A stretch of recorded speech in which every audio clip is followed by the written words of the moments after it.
कर देंगे। आइए स्टार्ट करते हैं आज की क्लास। तो बच्चों क्वेश्चन नंबर 1 पेज नंबर 128 पे गिवन है। आपको बोल रहा है N object experiences a net zero external unbalanced force. Is it possible for the object to be traveling with a non-zero velocity? If yes, state the condition that must be placed on the magnitude and direction of the velocity. Okay. If no, provide a reason. Okay. Now ध्यान से check करो बच्चों, यहाँ पर सबसे पहले आपको ये समझना होगा बैलेंस फोर्स क्या होता है, ठीक है ना। तो देखिए बैलेंस फोर्स क्या होता है ये हम छोटा सा आपको बता देते हैं। बैलेंस्ड फोर्सेस के एग्जाम्पल देखिए। मान लीजिए कि आपके पास कोई ऑब्जेक्ट है, ये देखिए ये ऑब्जेक्ट रेस्ट पे रखा हुआ है, ठीक है ना।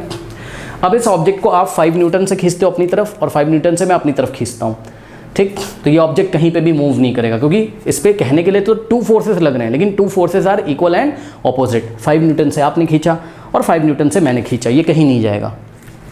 तो ये हो गया बैलेंस फोर्स का एग्जाम्पल, करेक्ट। ये देखिए जरा, 5 न्यूटन से आपने खींचा और 5 न्यूटन से मैंने इसको इधर खींचा, ठीक है। तो ये बॉडी कहीं नहीं मूव करेगी, क्यों?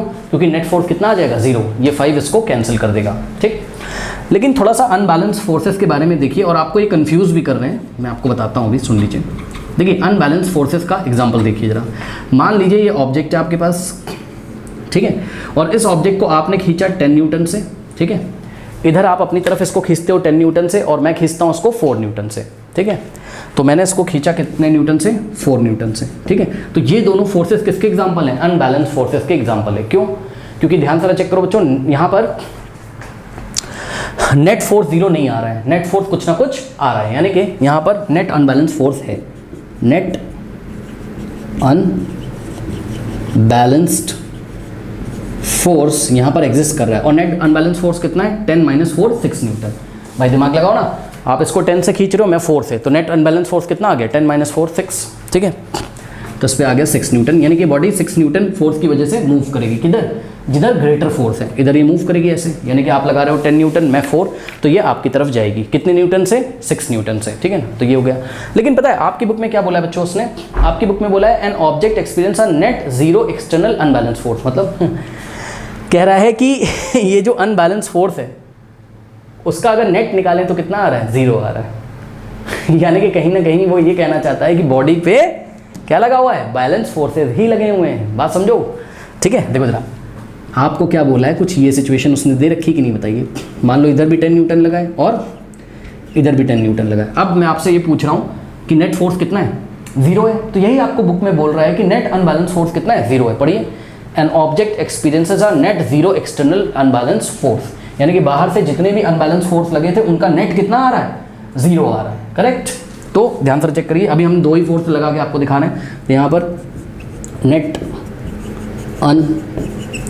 अनबैलेंस्ड फोर्स कितना हो गया, चेक करिए। 10 न्यूटन आपने लगाया, 10 मैंने लगाया, तो कितना हो गया बताइए, 0 न्यूटन। यानी कि इस बॉडी पे नेट अनबैलेंस फोर्स कितना है, 0 है। अब मेरी बात ध्यान से सुनिए। देखो बच्चों, देखो अगर ये स्केल है और ये भी रेस्ट पे, मान लीजिए रेस्ट पे ये रुकी हुई है, ध्यान से सुन लीजिए, ये रुकी है।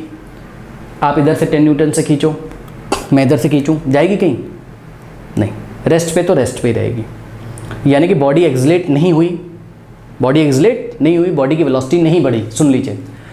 लेकिन पता है अगर ये बॉडी पहले से ही मोशन कर रही होती, एक स्ट्रेट लाइन में ऐसे ये जा रही है और यूनिफॉर्म वेलोसिटी और कांस्टेंट वेलोसिटी से जा रही है, ठीक है। कांस्टेंट वेलोसिटी का मतलब समझो रहा, मतलब वेलोसिटी का ना तो डायरेक्शन चेंज हो रहा है, मतलब ये ऐसे जा रही है स्ट्रेट लाइन में, ना तो यहाँ पर वेलोसिटी का डायरेक्शन चेंज हो रहा है, ना वेलोसिटी का मैग्नीट्यूड चेंज हो रहा है। मान लो ये 5 मीटर पर सेकंड से जा रही है, कितने से, 5 मीटर पर सेकंड से ये ऐसे जा रही है। तो बताइए वेलोसिटी का मैग्नीट्यूड कैसा है, कांस्टेंट है, और वेलोसिटी की डायरेक्शन भी चेंज नहीं हो रही, यानी कि वेलोसिटी कांस्टेंट है, तो वेलोसिटी यहाँ पर चेंज नहीं हो रही है, ठीक है ना। अब सुनिए मेरी बात ध्यान से। मान लीजिए कि यहाँ पर ये ऑब्जेक्ट ऐसे जा रहा है 5 मीटर पर सेकंड से, बहुत ध्यान से सुनना। अब इस पे 2 सुपरमैन अगर कूद जाए, मान लो 2 सुपरमैन इस पे कूद के ऐसे फोर्स लगाते हैं, एक सुपरमैन ने इधर फोर्स लगाया, एक सुपरमैन ने इधर फोर्स लगाया, ठीक है ना। ये ऐसे जा रही थी, दोनों एक साथ इसके ऊपर कूदते हैं और कूद के इक्वल एंड ऑपोजिट फोर्स लगाते हैं, दोनों कूदते हैं और इक्वल एंड ऑपोजिट फोर्स लगाते हैं, ठीक। तो सोचिए जरा क्या होगा, ये ऐसे जा रही थी, ठीक। जब इस पे सुपरमैन कूदेंगे, एक इसको पकड़ के इधर खींचेगा, दूसरा इधर खींचेगा, तो बताइए नेट अनबैलेंस फोर्स फिर भी कितना आएगा, अगर हम बोलें तो आपकी बुक में जो कंडीशन दी गई है वो सेटिस्फाई हो जाएगी कि नहीं, कि an object experience a net zero external unbalance force. बाहर से जो दोनों सुपरमैन ने फोर्सेस लगाए, अनबैलेंस फोर्सेस लगाए, उनका नेट कितना आ गया? जीरो, क्योंकि 10 इधर लगाया 10 इधर लगाया, मान लो, ठीक है ना। तो ये देखिए, ये ऑब्जेक्ट ऐसे जा रहा था, अभी ये मोशन में था, ठीक है, ये कहाँ था? मोशन में था। और कैसे मोशन में था बताइए? इसकी जो वेलोसिटी थी वो कितनी थी? वेलोसिटी कितनी थी बताइए? 5 मीटर पर सेकंड थी। और ये इधर जा रहा था, इस डायरेक्शन में जा रहा था। दो सुपरमैन कूद गए, एक ने इसको इधर से खींचा 10 न्यूटन से, और उसी टाइम इंस्टेंटेनियसली, तुरंत ही दूसरे सुपरमैन ने इसको जस्ट ऑपोजिट डायरेक्शन में ऐसे खींचा। अब सुनो बच्चों, यहाँ पर नेट अनबैलेंस फोर्स कितना है बताइए? Again zero. तो हमने आपको दो कंडीशन दिखाई, एक जब ऑब्जेक्ट रुका हुआ था तब उस पर नेट अनबैलेंस फोर्स कितना था? जीरो। तो ऑब्जेक्ट रुका हुआ था यानी कि मोशन नहीं कर रहा था, वो अलग बात है। लेकिन क्या हमेशा ऐसा होता है कि नेट एक्सटर्नल अनबैलेंस फोर्स जो हो आपके पास, net zero external unbalance force हो और बॉडी रेस्ट पे हो? क्या ऐसा हमेशा होता है? नहीं। क्या पता बॉडी चल रही हो, सही है, क्या पता बॉडी चल रही हो। तो जब बॉडी मोशन में होती है तब भी ये पॉसिबल है कि net zero external unbalance force उस पर लगाओ। अब मेरी बात ध्यान सुनो, इस पे जो नेट अनबैलेंस फोर्स लग गया वो कितना है बताइए? जीरो है। कहने के लिए तो दो फोर्स लगे हैं, लेकिन दोनों ने क्या किया? एक दूसरे के इफेक्ट को कैंसिल कर दिया।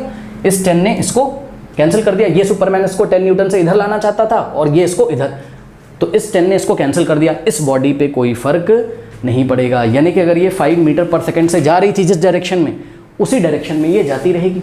बताइए, नहीं जाती रहेगी? ठीक, तो ये चीज़ है। और यहीं पे मान लीजिए बच्चों, यहीं पे अगर 4 सुपरमैन एक साथ कूद जाए इस पे, 4, ठीक, एक इसको इधर खींचता है 10 न्यूटन से, एक इसको इधर खींचता है, एक इधर से पकड़ के 5 न्यूटन से आपकी तरफ खींचता है और एक 5 न्यूटन से मेरी तरफ, तो ये वाला 5 इसको कैंसिल कर देगा और ये वाला 10 इसको कैंसिल कर देगा।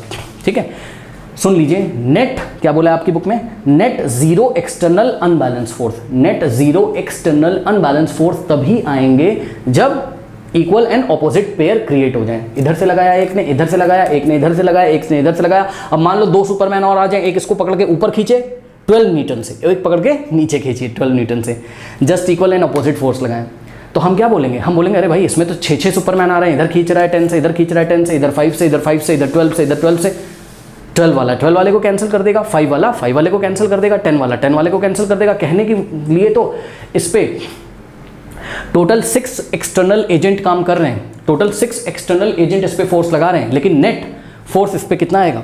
नेट एक्सटर्नल जो फोर्स आएगा वो कितना आएगा? Net zero external unbalance force इस पे आ जाएगा। करेक्ट? तो इसलिए ऑब्जेक्ट की मोशन में कोई भी डिस्टर्बेंस नहीं होगा, यानी कि वो अगर कांस्टेंट वेलोसिटी से जा रही थी तो वो कांस्टेंट वेलोसिटी से ही जाती रहेगी। कोई डाउट है बताइए? हाँ, तो ये चीज़ है। अब बच्चों देखिए, आपने एक फॉर्मूला पढ़ा हुआ था, याद करिए, आपने फॉर्मूला पढ़ा है, force is equals to mass into acceleration. Force is equals to what? Mass into acceleration. इसको थोड़ा सा ध्यान से ज़रा समझिएगा बच्चों। ये जो फोर्स होता है यहाँ पर, ये नेट फोर्स होता है। ये जो फोर्स होता है ये नेट फोर्स होता है कि बॉडी पे नेट फोर्स कितना लगा है। तो ये वाले एग्जाम्पल में जब ये बॉडी कांस्टेंट वेलोसिटी से जा रही है, ठीक है, तो बच्चों आप मुझे बताइए नेट फोर्स कितना है इस पर? जीरो है।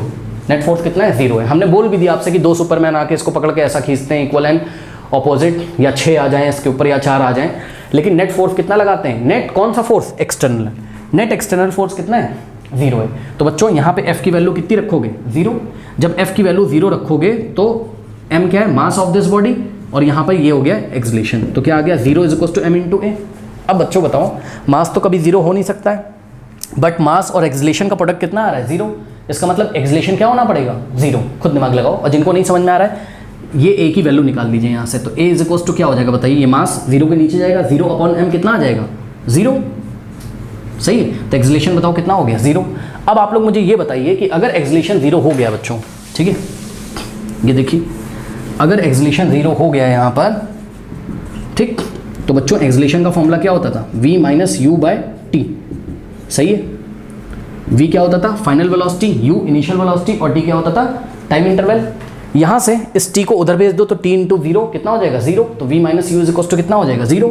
तो v minus u is equal to zero, और v इज इक्वल टू क्या आ जाएगा? माइनस यू उधर जाएगा u, तो v is equal to u आ गया। यानी कि टाइम इंटरवल कुछ भी हो, जब जब आप चेक करोगे तो जो फाइनल वेलोसिटी होगी वही इनिशियल वेलोसिटी होगी, मतलब वेलोसिटी ही नहीं चेंज हुई है, वेलोसिटी ही नहीं चेंज हुई है। तो याद रखिएगा, जब आपके पास क्या हो, net zero external unbalance force हो, यानी कि एफ की वैल्यू जब जीरो हो बच्चों, तो एक्सलेशन कितना आएगा, जीरो आएगा। और एक्सलेशन जीरो आने का मतलब क्या है, एक्सलेशन का मतलब क्या होता है कि वेलोसिटी में कोई चेंज नहीं हुआ है, करेक्ट। जो इनिशियल वेलोसिटी है वही फाइनल वेलोसिटी है। तो आप मुझे ये बताइए कि इन्होंने जो आपको पूछा था क्वेश्चन कि an object experiences a net zero external unbalance force, is it possible for the object to be travelling with a non zero velocity. क्या ज़रूरी है कि ऑब्जेक्ट नॉन जीरो वेलोसिटी से ट्रेवल कर रहा हो? बच्चों सुनो, नॉन जीरो वेलोसिटी का मतलब बच्चों को नहीं पता होता है, तो मैं आपको बताना चाहता हूँ नॉन जीरो वेलोसिटी क्या होती है। सुनिए, नॉन जीरो वेलोसिटी बच्चों ऐसी वेलोसिटी जिसकी वैल्यू जीरो ना होती हो। नॉन जीरो मतलब जीरो नहीं होनी चाहिए। तो चेक करो, हमारा ऑब्जेक्ट कितनी वेलोसिटी से ट्रेवल कर रहा था, 5 मीटर पर सेकंड से, जो कि नॉन जीरो है, यानी कि जीरो के इक्वल नहीं है, ठीक है। तो हमारा यहाँ ऑब्जेक्ट क्या था, 5 मीटर पर सेकंड से ट्रेवल कर रहा था, which is not equals to what, zero, जो कि जीरो के इक्वल नहीं है। पता वो क्या कहना चाहते हैं, वो कहना चाहते हैं बच्चा कहीं ये ना समझ ले कि नेट फोर्स अगर जीरो है तो ऑब्जेक्ट हमेशा रेस्ट पे ही होगा। ना ना ना ना, ऐसा नहीं है। नेट फोर्स अगर जीरो है तो ऑब्जेक्ट रेस्ट पे भी हो सकता है, और नेट फोर्स अगर बॉडी पे जीरो है तो ऑब्जेक्ट मोशन में भी हो सकता है। लेकिन शर्त क्या है कि नेट फोर्स अगर जीरो और ऑब्जेक्ट अगर मोशन में है तो ऑब्जेक्ट कैसे चल रहा होगा, कांस्टेंट वेलोसिटी से, याद रखिएगा। यानी कि उसका एक्सलेशन कितना होगा, जीरो। एक्सलेशन क्या होता है, चेंज इन वेलोसिटी, यानी कि वेलोसिटी में चेंज ही नहीं होगा, तो किस बात का एक्सलेशन। बात समझ में आई कि नहीं आई? तो ये चीज़ें हमने आपको करके दिखा दिया, ठीक है। यही इन्होंने पूछा है कि an object experiences a net force external unbalance, a net zero external unbalance force, is it possible for the object to be travelling with a non zero velocity? Yes, if an object experiences a net zero external unbalanced force, then it is possible for the object to be traveling with a non-zero velocity. तो answer है क्या, yes। अब इन्होंने हमसे ये पूछा है क्या, आगे पढ़िए, कह रहा है if yes, state the conditions that must be placed on the magnitude and direction of the velocity. Okay, कह रहा है बच्चों अगर हाँ, अगर ऐसा होता है तो आप magnitude and direction of the velocity के बारे में बताइए कि उस टाइम उस बॉडी की जो वेलोसिटी होती होगी उसका मैग्नीट्यूड कितना होता है और उसकी डायरेक्शन कैसी होती है। तो सुनो बच्चों, एक बार बताओ, वेलोसिटी कैसी, वेलोसिटी का मैग्नीट्यूड बताइए, कांस्टेंट, चेंज नहीं हो रहा, और डायरेक्शन भी नहीं चेंज हो रही है। अब बच्चे बोलेंगे सर डायरेक्शन क्यों नहीं चेंज हो रही? सर डायरेक्शन तो हो सकती है चेंज। अरे क्यों होगी चेंज? क्योंकि डायरेक्शन कौन चेंज करता है, फोर्स। अरे नेट फोर्स ही नहीं लगा, कहने के लिए तो बहुत सारे फोर्स लगे, लेकिन नेट फोर्स कितना है, जीरो है। और याद रखिएगा, किसी बॉडी की डायरेक्शन को कौन चेंज करेगा, नेट फोर्स।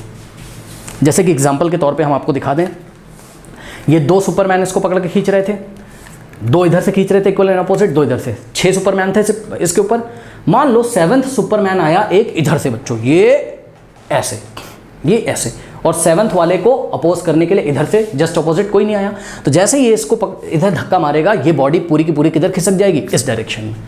यानी कि फोर्स क्या करेगा, वेलोसिटी की डायरेक्शन को चेंज करने में सक्षम होगा। कब? जब नेट फोर्स कुछ ना कुछ आ जाए। जब यहाँ से ये सुपरमैन आएगा तो इसका वाला इसको कैंसिल करेगा, इसका वाला इसको कैंसिल करेगा, इसका वाला इसको, लेकिन इसको कैंसिल करने के लिए कोई नहीं है, इसलिए इधर भाग जाएगी। लेकिन बच्चों ध्यान से चेक करो, हमारे क्वेश्चन में क्या बोला था, हमारे क्वेश्चन में क्या बोला था, हमारे क्वेश्चन में बोला था a net zero external unbalance force, ठीक है। तो नेट फोर्स कितना है इस पर, जीरो है। तो बताइए क्या वेलोसिटी की डायरेक्शन चेंज होगी? नहीं, वेलोसिटी की डायरेक्शन चेंज नहीं होगी, ठीक है ना। तो ये चीज़ है बस। अब इसी को थोड़ा सा बच्चों देख लीजिए कैसे एग्जाम में आपको लिखना है। सबसे पहले आपको लिखना है yes, even when an object experience a net zero external unbalance force, जब भी किसी ऑब्जेक्ट पे net zero external unbalance force लगा हो तो it is possible that the object is travelling with a non zero velocity, तभी वो object किसी नॉन जीरो वेलोसिटी से चल रहा होगा। This is possible only when the object has been moving with a constant velocity in a particular direction. Check करो बच्चों, with a constant velocity in a particular direction. ऐसा तभी हो रहा होता है जब ऑब्जेक्ट किधर चल रहा होता है, किसी पर्टिकुलर दिशा में, यानी कि वो अपनी दिशा भी नहीं चेंज करेगा और वेलोसिटी का मैग्नीट्यूड भी चेंज नहीं करेगा। यही चीज़ लिखी है, विद अ कांस्टेंट वेलोसिटी का मतलब वेलोसिटी का मैग्नीट्यूड नहीं चेंज होता है, इन अ पर्टिकुलर डायरेक्शन मतलब डायरेक्शन भी चेंज नहीं होती है, क्योंकि नेट फोर्स कितना है, जीरो, ठीक। Then there is no net external, then there is no net unbalance force applied on the body. तो उस टाइम बॉडी पे no net unbalance force apply किया जा रहा होगा, यानी कि उस टाइम बॉडी पे कोई भी नेट अनबैलेंस फोर्स नहीं होगा। बच्चों यहीं से आपको एक चीज़ और सीखने को मिलती है, सुन लीजिए, बहुत ध्यान से सुनिएगा। अगर बॉडी पे नो नेट अनबैलेंस फोर्स है, मतलब एक्सटर्नली कोई उस पर अनबैलेंस फोर्स नहीं है, तो आप क्या बोल सकते हो कि बॉडी की ना तो वेलोसिटी का मैग्नीट्यूड चेंज होगा ना तो डायरेक्शन, एंड वाइस वर्सा। इसी का उल्टा भी बोल सकते हो आप, क्या कि अगर किसी बॉडी की वेलोसिटी में चेंज नहीं आ रहा है, मतलब अगर किसी बॉडी की वेलोसिटी की मैग्नीट्यूड में भी चेंज नहीं आ रहा, उसकी डायरेक्शन में भी नहीं चेंज आ रहा है, तो इसका मतलब क्या है, इसका मतलब ये है कि उस पर नेट अनबैलेंस फोर्स कितना है, 0 है। दोनों बातें समझ में आ गई। अगर नेट अनबैलेंस फोर्स कितना होगा, 0, तो वेलोसिटी क्या है, कांस्टेंट है और उसकी डायरेक्शन भी चेंज नहीं होगी, ठीक। एंड वाइस वर्सा, अगर किसी बॉडी की वेलोसिटी नहीं चेंज हो रही, यानी कि ना तो उसका मैग्नीट्यूड चेंज हो रहा है ना तो उसकी डायरेक्शन, तो आप क्या बोलेंगे कि उस बॉडी पर no net unbalance force is acting, उस बॉडी पर कोई भी नेट अनबैलेंस फोर्स एक्ट नहीं कर रहा है, यानी कि नेट अनबैलेंस फोर्स की वैल्यू कितनी, 0 है। कोई डाउट है बताइए, ठीक है। अब आगे देखिए, थोड़ा सा यहाँ पर हमने लिखा हुआ है क्या, the body will keep moving with a non zero velocity in the same direction, ठीक है। बॉडी उसी नॉन जीरो वेलोसिटी से सेम डायरेक्शन में जाती रहेगी।